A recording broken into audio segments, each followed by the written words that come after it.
صل على محمد وآل محمد اللهم صل اعوذ باللہ من الشیطان الرجیم بسم اللہ الرحمن الرحیم اللہم صلی علی محمد وعلی آل محمد کما صلیت علی ابراہیم وعلی آل ابراہیم انک حمید مجید اللہم بارک علی محمد وعلی آل محمد کما بارکت علی ابراہیم وعلی آل ابراہیم انک حمید مجید۔ السلام علیکم ورحمۃ اللہ وبرکاتہ۔ میں ہوں فاطمہ زہرا خان سرکانی اور آج میں آپ لوگوں کو طوفانی نوح علیہ السلام کا واقعہ بیان کرتی ہوں۔ حضرت نوح علیہ السلام کو 50 سال کی عمر میں نبوت دی گئی تھی۔ آپ علیہ السلام نے 9.5 سال لوگوں میں تبلیغ کی۔ اس زمانے میں لوگ شرک اور قبر پرستی میں مبتلا تھے۔ آپ علیہ السلام کی تبلیغ کا لوگوں پر کچھ اثر نہ ہوا۔ اس موقع پر اللہ نے آپ علیہ السلام پر وحی نازل کی کہ جو لوگ ایمان لے آئیں اب ان میں سے کوئی ایمان لانے والا نہیں ہے، بس ان کی حرکات پر غم نہ کر۔ اس وحی کے بعد آپ علیہ السلام نے یہ دعا فرمائی: اے پروردگار، تو کافروں میں سے کسی کو بھی زمین پر باقی نہ چھوڑو۔ اگر تو ان کو یوں ہی چھوڑ دے گا تو یہ تیرے بندوں کو بھی گمراہ کریں گے اور ان کی نسل بھی انہی کی طرح نافرمان پیدا ہوگی۔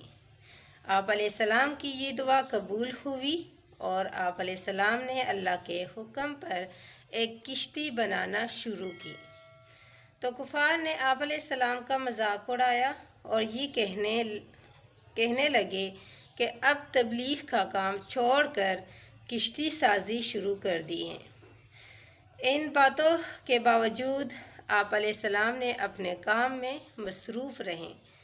کشتی کی لمبائی 100 ہاتھ، چوڑائی 50 ہاتھ، بلندی 30 ہاتھ تھی۔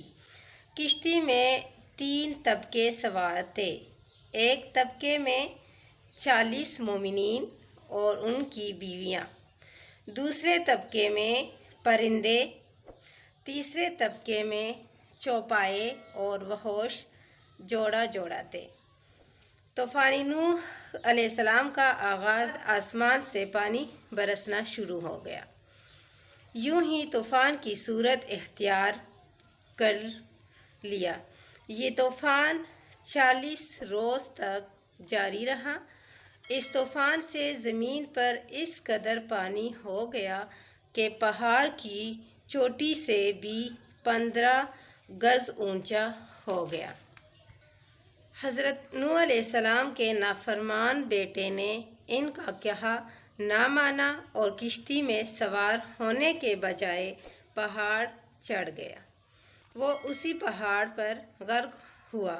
ایک روایت کے مطابق ماہ رجب بروز جمعۃ المبارک کو حضرت نوح علیہ السلام کشتی میں سوار ہوئے اور 10 محرم الحرام کو اترے۔ کشتی 1 ماہ پہاڑ پر رکی رہی۔ زمین سے 150 دن میں پانی اترا۔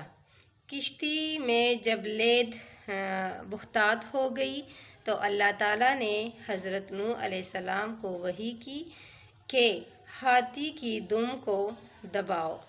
چنانچہ انہوں نے ایسا ہی کیا تو ایک جوڑا خنزیر پیدا ہوا۔ اس جوڑے نے ساری لید کھا لی۔ جب کشتی میں چوہوں کی کثرت ہو گئی، حضرت نوح علیہ السلام نے اللہ کے حکم پر شیر کے ماتھے پر دونوں ہاتھ مارے تو شیر کے نتنوں سے بلی کا جوڑا پیدا ہوا۔ اس نے چوہوں کو کھانا شروع کیا اور ایک باقی رہ گیا۔